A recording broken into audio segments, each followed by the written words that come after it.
တိုင်းဟာအမေဖေမရှိပဲလောကကြီးကိုရောက်မလာဘူးအဲ့တော့အမေဖေပေါ်မှာပြုစုရမယ့်တောင်းဝတရားတွေရှိတယ်ပေါ့မြတ်စွာဘုရားကဒါကိုအလေးနဲ့ society တစ်ခုမှာမာတာပိတုဥပဋ္ဌာနာအမေဖေကိုပြုစုလို့ကြွေးရမယ်ဆိုတာလူတွေရဲ့တောင်းဝတရားတစ်ခု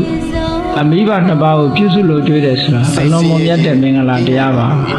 ဘုရားလောင်းတော်တွေဟာကိုကျိုးကိုစွန့်ပြီးတော့မိဘကိုပြုစုလို့ကြွေးကြတဲ့ပုံမြင်တွေပုံဝတ္ထုတွေ950ထဲမှာရှိပါတယ်လောကမှာမိဘကိုပြုစုလို့ကြွေးမှုဆိုတာတွေလေဟင်းလာပြီပေါ့ဒါကြောင့်မို့မြတ်စွာဘုရားကလောကမှာလူတွေဟာကိုယ့်ဝတ္တရားတွေကိုတာဝန်မဲ့လာပြီဆိုလို့ရှိရင်ကြီးပွားတိုးတက်မှုလမ်းကြောင်းကဖေးချော်လာတာပဲမင်္ဂလာလမ်းကိုမလျှောက်လမ်းကြတော့ပဲနဲ့လမ်းဆိုးတွေကိုလျှောက်လာကြတော့ဒုက္ခရောက်မှာပေါ့နော်ဒီဒါကြောင့်မို့လို့မြတ်စွာဘုရားကခိုင်းတယ်